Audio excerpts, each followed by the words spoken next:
Hey there, Nursing 4700 students. This is your practicum orientation, and this is your pre-consolidating semester of the Year 4 BSEN program here at OTU.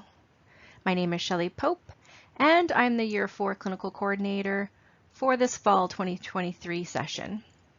I will be going over some important information for you to remember as you journey through this term. These are the nursing program goals from years 1 through 4 that you've seen. We ask you to demonstrate these goals as you prepare to graduate next term. And you know, these are really wonderful goals to have, so I would really like to take my time to reiterate them to you. And graduates in the nursing program will demonstrate safe, confident, ethical, and compassionate nursing practice that is theory-guided, evidence-informed, and in accordance of the CNO. We want you to actualize professional caring relationships with individuals, families, groups, communities, and populations, and with nursing and interdisciplinary colleagues.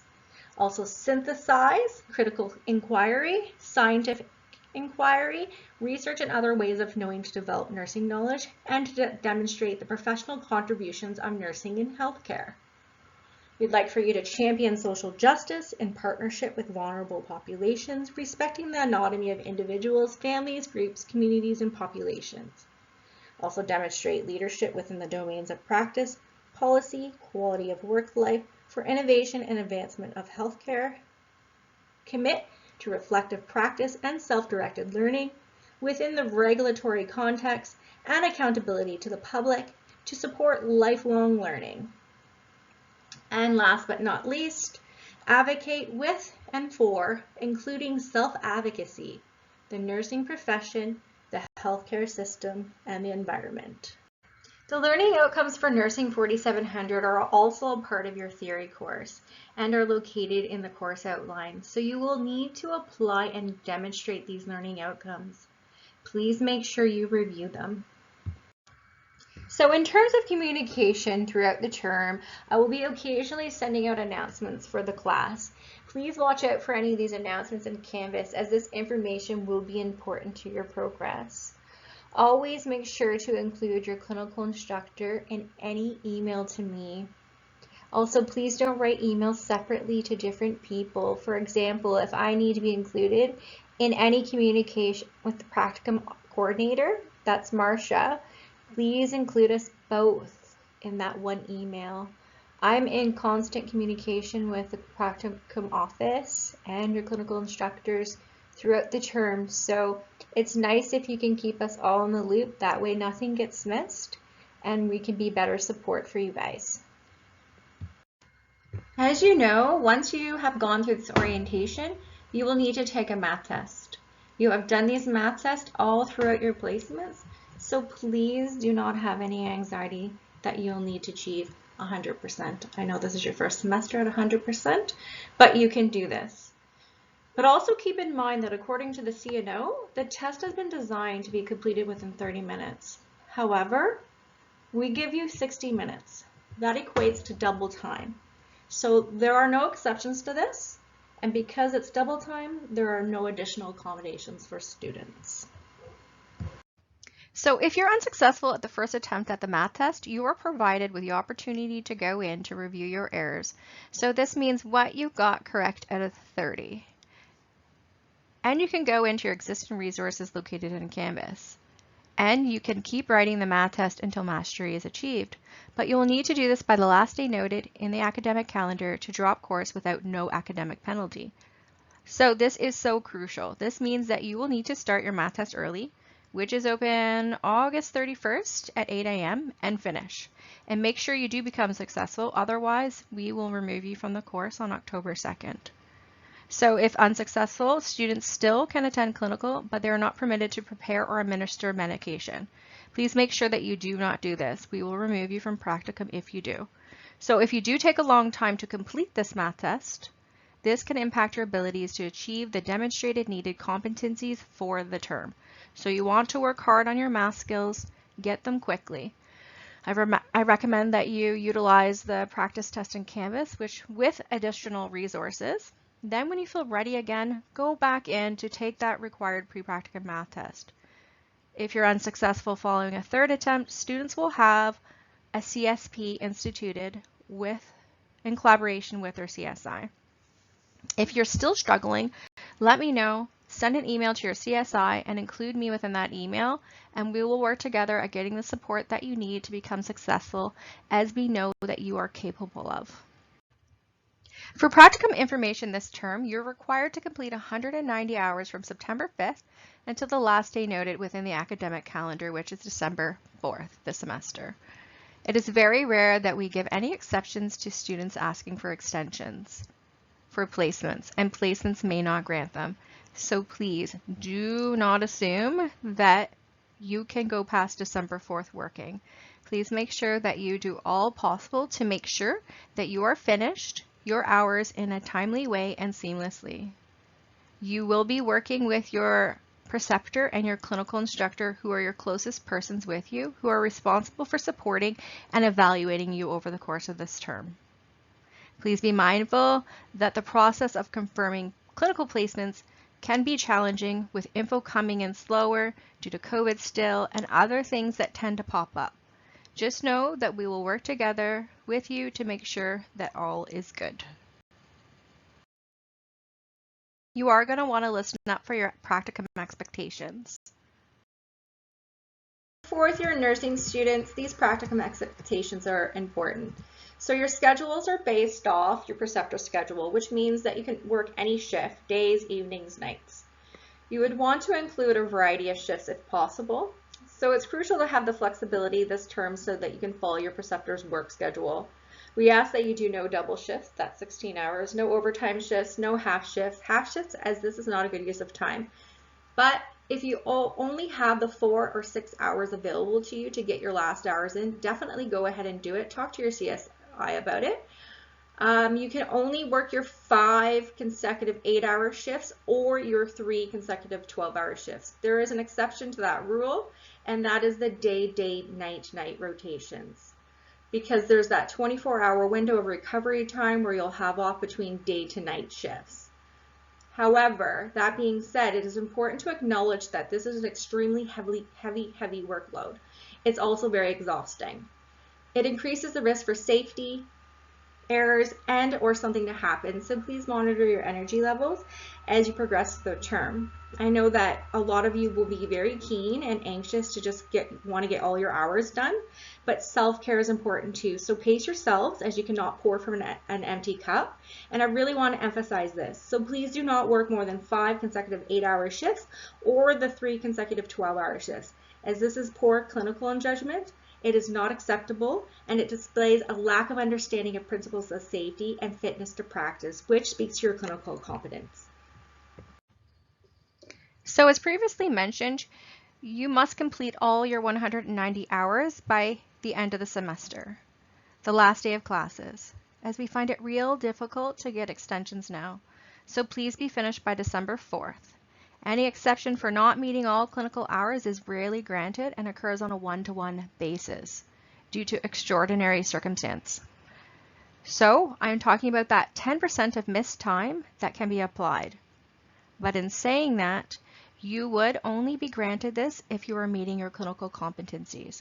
So this is the main point. Otherwise, if you're not meeting your clinical competencies, it may not be granted.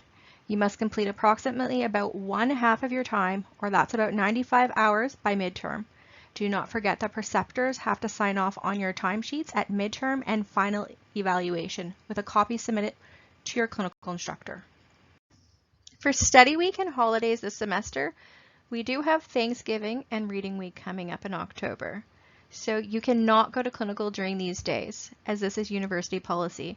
There is no academic activities, which means for you that there is no coverage. We usually do get asked by students if they can go into work with their preceptor, but we just cannot let you, as it is university policy and there is no coverage. So just make sure that you review the course outline for these exact dates. So make sure you go through the nursing program handbook.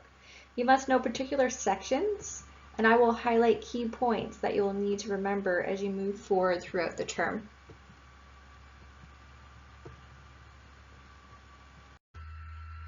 First of all, I need to talk about social media guidelines. You must use social media in a responsible and professional manner according to Ontario Tech University's policies and other policies related to personal health info, Freedom Info and Protection Acts, College of Nurses Ontario Code of Conduct, and agency-specific policy agreements. We have been seeing increasing challenges over the past few semesters with students using social media inappropriately, where they have been removed from practicums. Please do remember that all hospitals monitor social media sites, so if you are posting anything that reflects where you are, but particularly in a negative light, this will be picked up quickly, where people from the hospital and university will be informed and you will be removed from practicum. We have had some good students asked to leave the unit or leave their practicum because they were seen playing on social media on their phones or on the computer. It is appropriate to use a phone to look up information related to healthcare, but that needs to be obvious and that you are not using your phone for personal reasons.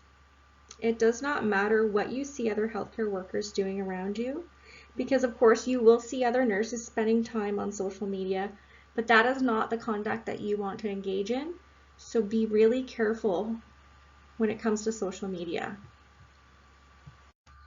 So fitness to practice is defined as freedom from any cognitive, physical, psychological, or emotional condition or dependence on alcohol or drugs that impairs your ability to provide nursing care.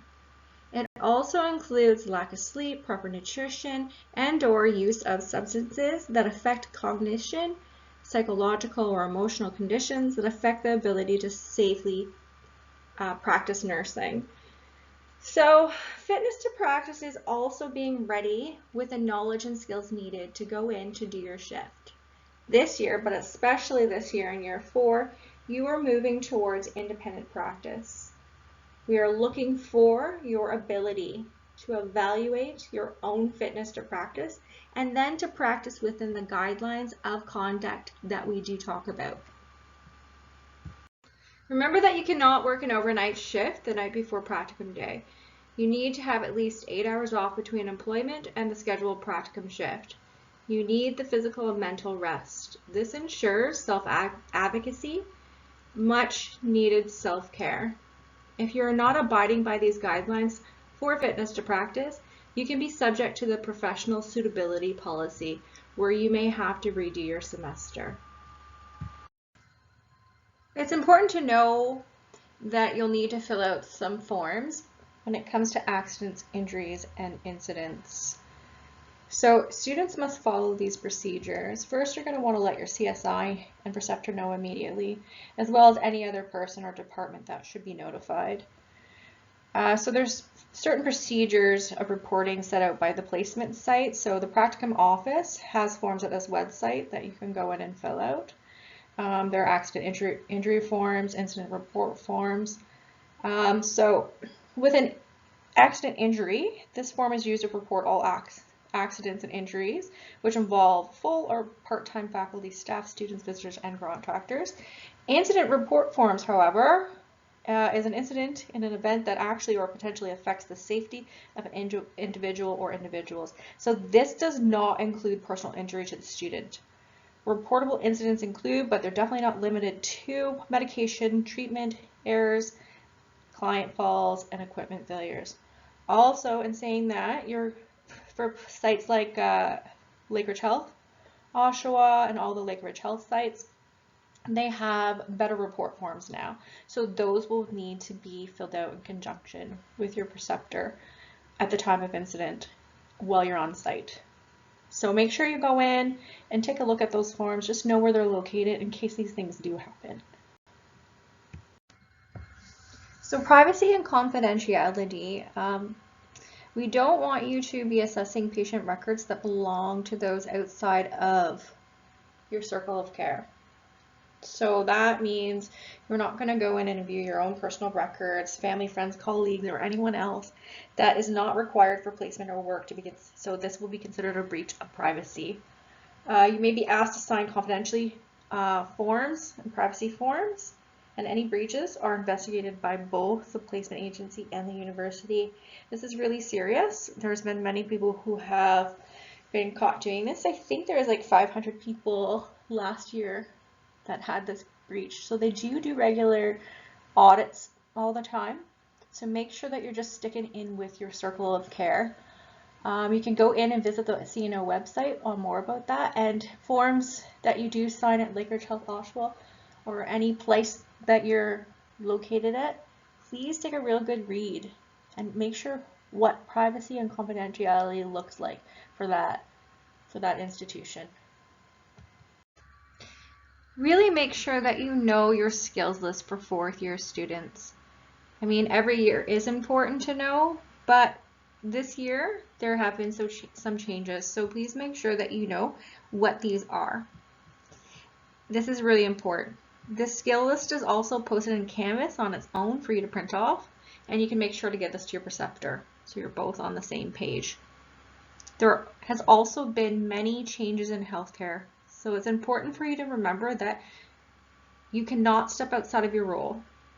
You are not practicing as an RN or an RPN in practicum. In practicum, you are in the role as a BSEN student.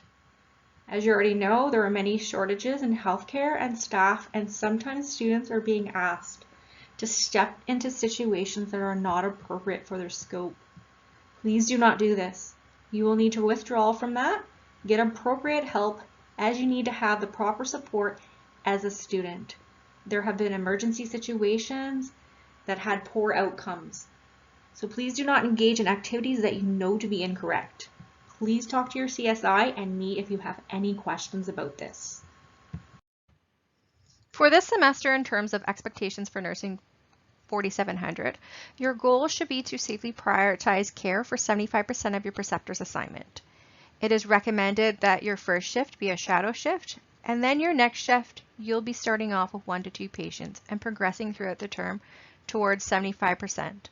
Whereas the difference with your next semester, you'll have 100% of your preceptor's workload, which this will be modified with your preceptor when working in highly acute departments. Also, the same goes for this semester too. If the acuity is high, then you'll want to discuss this with your preceptor and work within your scope.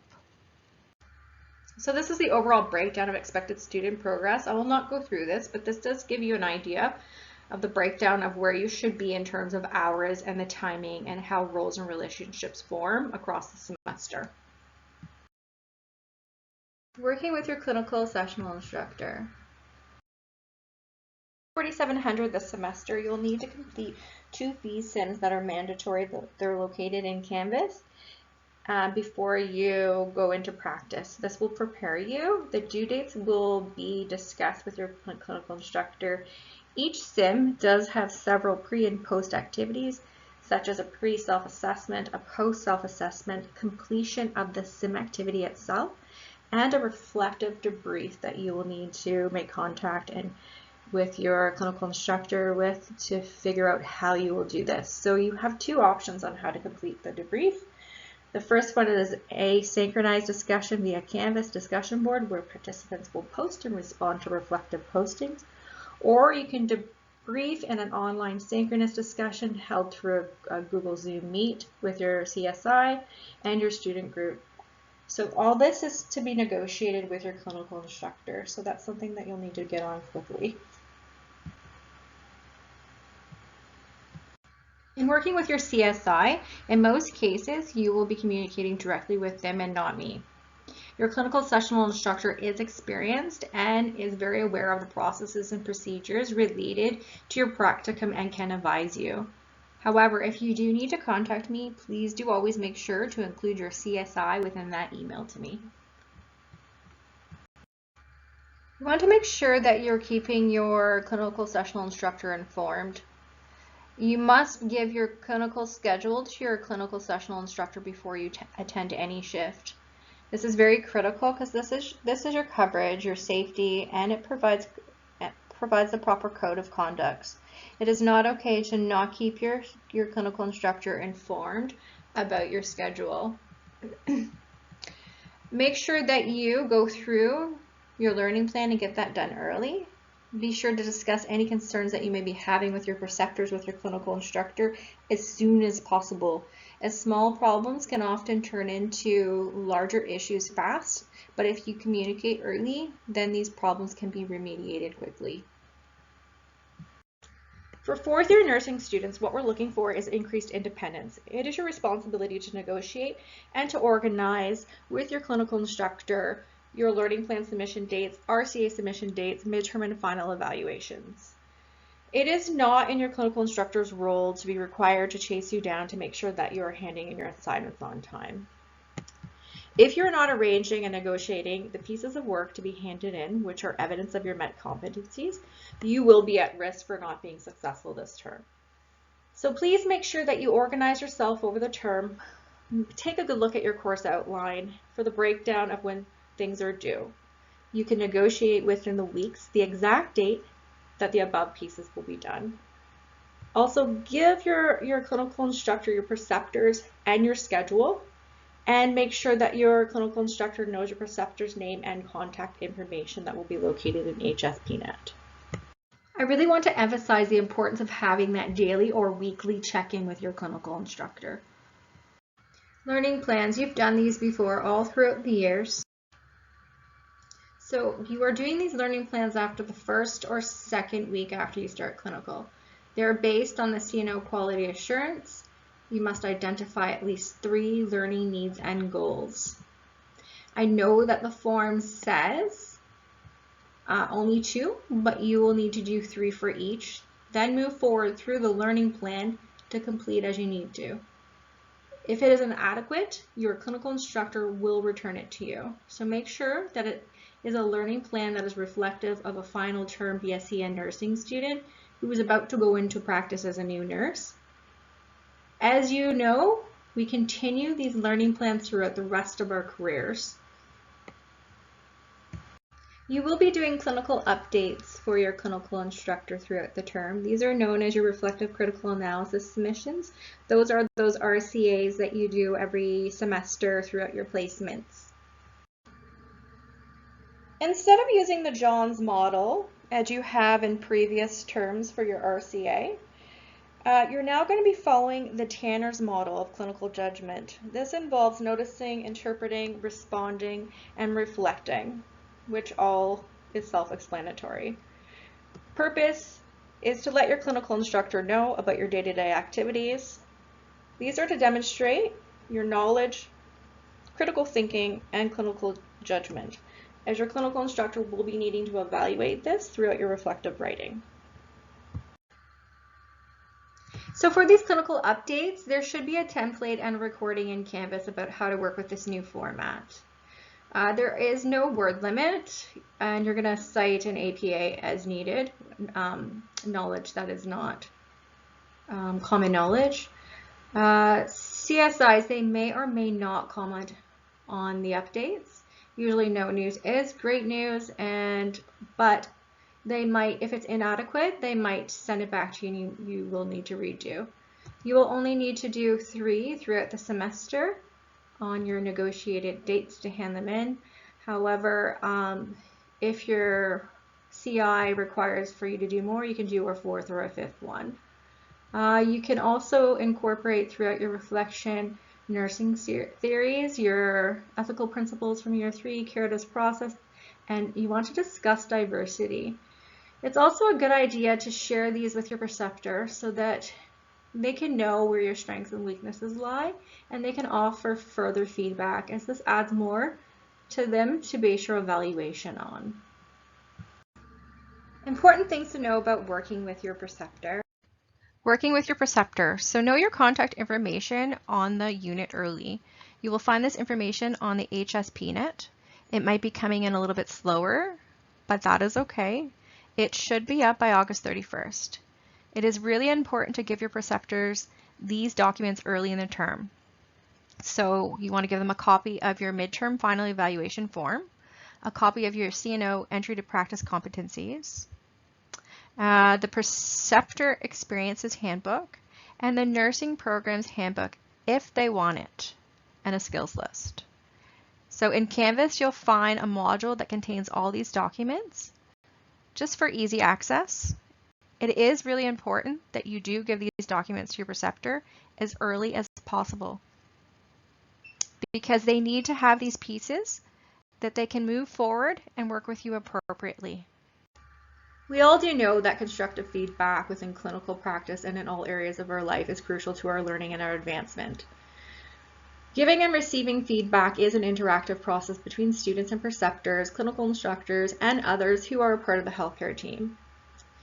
You really want to be open-minded and receptive to feedback. So before reacting or responding, please pause to reflect while considering how feedback applies and can be helpful to your overall practice. Always use feedback to help strengthen your abilities to think critically, reflect on outcomes, and apply any insights to your practice. Continuously seek out feedback when necessary, as everyone we encounter, we can learn something from them. We do this all throughout our careers. This helps us learn our strengths and weaknesses within our teams for better outcomes for all. And in saying that, please make sure that you do not hesitate to share any feedback throughout the term for me or regarding the program. I really do appreciate all the feedback that I can get from the students. For midterm and final evaluations, these forms must be handed in at midterm and at the end of the semester. They're based on the updated CNO entry to practice competencies. You must demonstrate how you're meeting these competencies. The onus is on you. It is not on your preceptor or CI. They comment and evaluate, but you must show this. So I suggest that you give your preceptor and your clinical instructor time to add their comments. So you'd probably want to submit it about a week before you meet with them. And remember that this is your responsibility to negotiate this with them. So you'll have your final evaluation returned to you in PDF at the end of the term for your own personal files. With some sites, you may have the opportunity for IV initiation. This is great. Not all of you will have that opportunity, but some of you will. Some might have had the opportunity and already have done this last year. But if you do get that opportunity at your site this term, please let me know, as you will need to review a learning module and write a test. The test is already open for you in Canvas. You will need to pass with 100%. Then I can let your preceptor and your CI know that you can move ahead with your placement and work on that skill. So these are just the broad strokes of what you need to know for over the term and a quick way to get the info out to you. I do hope that all of you have a great semester. Remember that we're all here to support your learning journey. I will be talking with you all very shortly, but until then, take care of yourselves and each other.